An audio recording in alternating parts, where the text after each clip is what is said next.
What's up, guys? It's WoofWoofWolffe. Welcome back to Clone of the Week. Your final Clone of the Week is Boba Fett. This is CT-1477. I need an Is that a escort for cadet back to his DC-15A? group. Oh yeah. Here, keep the safety on. Copy that, CT-1477. We are pretty overloaded with the emergency status. We'll get someone there soon. What?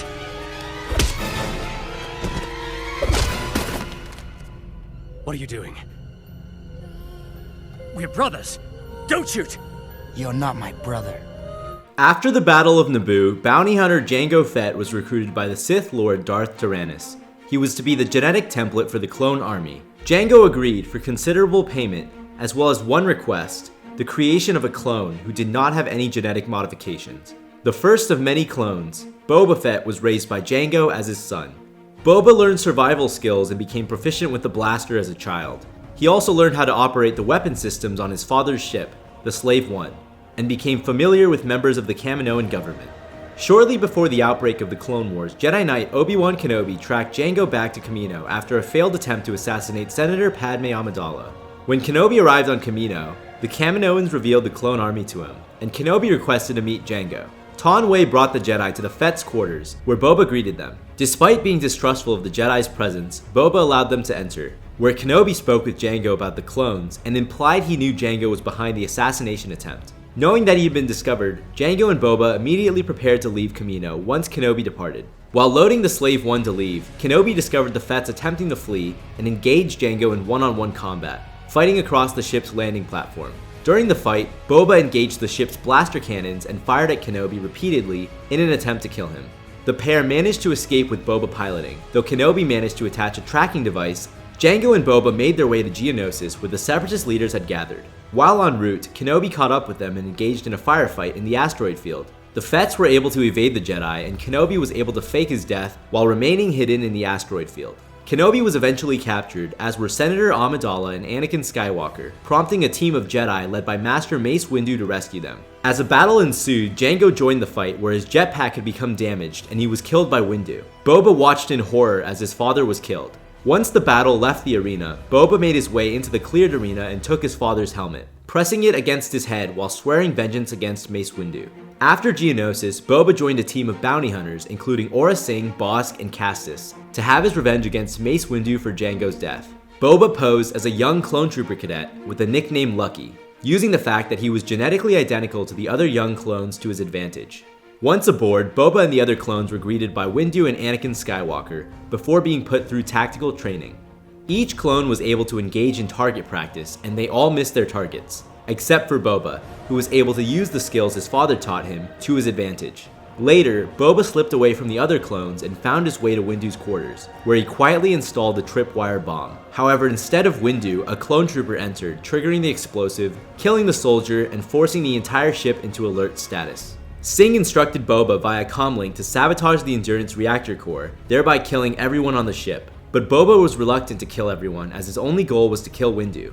Nonetheless, Boba did as instructed, sneaking away from his fellow clones once again before being caught by a clone trooper who called for security. The two engaged in a brief scuffle near the core before Boba was able to stun the clone with his own blaster and shoot at the core command console. Much of the hull was immediately destroyed in the ensuing explosion, while Windu and Skywalker were nearly sucked into space and killed before the hull breaches were sealed. With the Endurance critically damaged, the crew began to abandon ship. Boba, whose identity was not yet discovered, and the other young clones were sealed into an escape pod and jettisoned into space. But Boba sabotaged the pod in order to separate himself from the other escapees. The pod was intercepted by Aurra Sing and Bossk, revealing Boba as the traitor who destroyed the Endurance. Boba was given the choice to either stay with the clone cadets or leave with the bounty hunters, and Boba somewhat reluctantly chose to leave with the bounty hunters. They made their way to the nearby planet Vancor, where the Endurance had crashed. Once there, they killed several clone troopers and captured Admiral Killian, the ship's commanding officer, as well as Clone Commander Pons and another officer. Hoping to set up another trap for Windu, Boba rigged his father's old helmet as an explosive on the ship's bridge. The helmet exploded as Skywalker picked it up, just after Windu remembered that Jango had a son, deducing that Boba was the one attempting to kill him. Windu and Skywalker did not die in the ensuing explosion, but were caught within the rubble of the quickly deteriorating vessel. As Boba and the other bounty hunters watched the explosion, he assumed that Windu had been killed and wanted to recover the body. As they entered the ship, R2-D2 attempted to slow their advance by throwing debris and closing doors. Unable to make it to the bridge, Singh decided to use the Slave One to destroy the remainder of the Endurance, ensuring Windu's death. Before reaching the Slave One, the bounty hunters overheard an explosion caused by R2-D2, who had used one of the Jedi starfighters to kill a Gundark. The bounty hunters believed this meant Windu had survived. They pursued the Jedi starfighter, and after a brief firefight, R2-D2 was able to escape, jumping to hyperspace for Coruscant, where he successfully found help at the Jedi Temple to rescue Windu and Skywalker. The bounty hunters, assuming Windu was in the escaped starfighter, decided to use the hostages to lure him into a trap. Singh sent a transmission to the Jedi Temple revealing that they were holding prisoners. Singh told Boba to personally execute Commander Pons during the transmission, but he refused, as his goal was to kill Windu, not the other prisoners. Singh killed Pons on her own, jettisoning his body into space, and Boba's relationship with her and the other bounty hunters began to deteriorate. Boba objected to the treatment of the other prisoners as well, going so far as to show compassion by providing them with water. Nonetheless, the transmission to the Jedi Temple did end up putting the Jedi on their trail. Only the Order sent Master Plo Koon and Padawan Ahsoka Tano rather than Mace Windu. The group soon took refuge on Florum, where Singh planned to seek the assistance of Hondo Ohnaka, a space pirate and her former lover.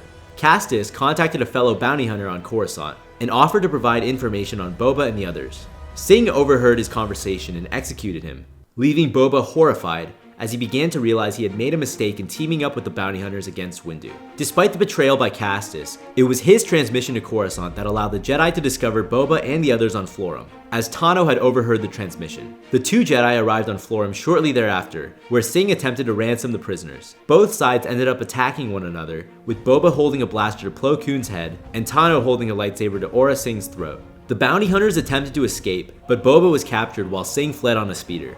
Plo Koon interrogated Boba, who refused to disclose the location of the hostages. Ohnaka was able to convince Boba to tell the Jedi by saying that Jango would have wanted his son to do the honorable thing.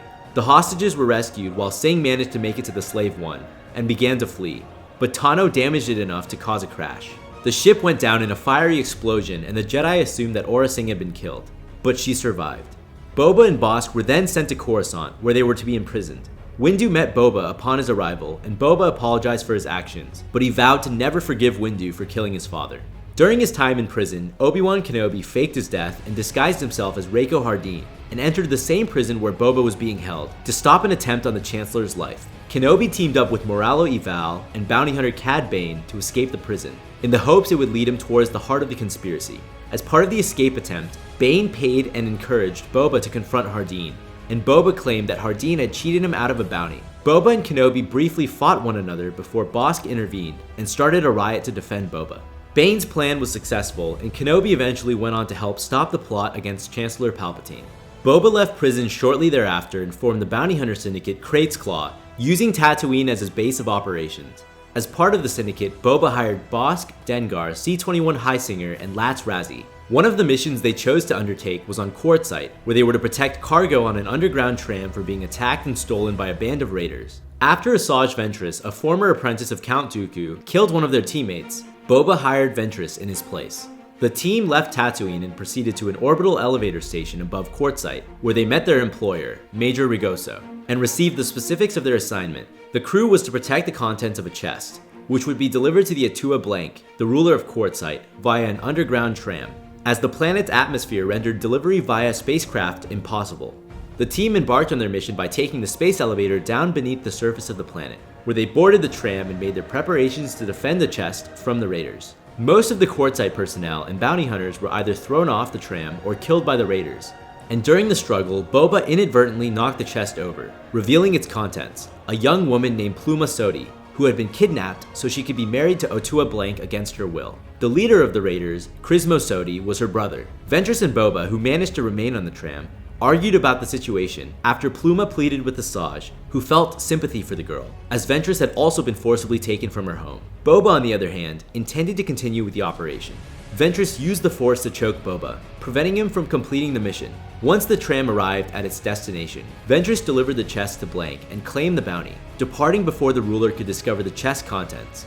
An angry Boba, who Ventress had tied up and placed into the chest, Despite his embarrassment at Ventress's hands, Boba continued to run a successful syndicate of bounty hunters based out of both Coruscant and Tatooine. However, Ventress's history with the team continued to haunt the crew. In the waning years of the Clone Wars, Boba was approached by the Jedi Quinlan Vos on one of Coruscant's level 1313 bars. Vos was interested in hunting down Ventress for help with a planned assassination attempt on Count Dooku, and Boba informed Vos that Ventress was hunting a fugitive on the moon Pantora. Using Fett's information, Vos traveled to Pantora where he rendezvoused with Ventress.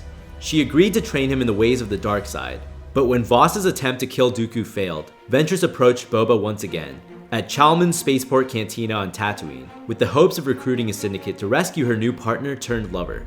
Fett and his fellow bounty hunters accepted her offer after she offered to pay 250,000 credits in advance. However, Dooku defeated Fett and his fellow bounty hunters with relative ease, and Ventress's attempt to save Vos resulted in failure as well. Defeated but alive, Boba and his crew retreated from Sereno. Before the cancellation of the Clone Wars TV series, Boba Fett was set to make an appearance during a 4-episode arc starring him and Cad Bane. The two were going to team up for a rescue mission on Tatooine, where the Tusken Raiders had kidnapped a child. It would emphasize Boba and Bane's relation to one another, as Cad Bane had known Jango.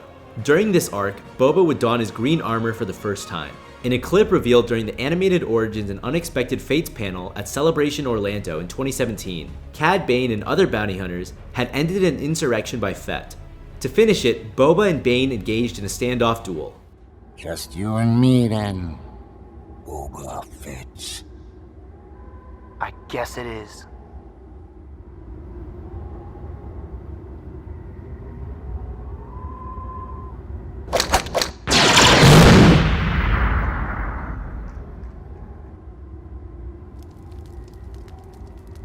In the ensuing years, Boba gained a reputation as one of the deadliest bounty hunters in the galaxy.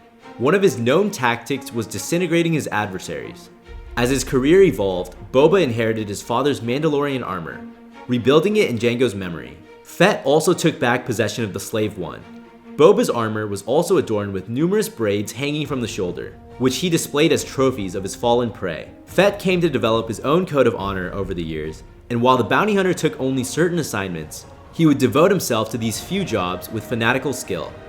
Boba assumed the mantle Jango had left as a notorious bounty hunter, as Boba became known as the best bounty hunter in the galaxy.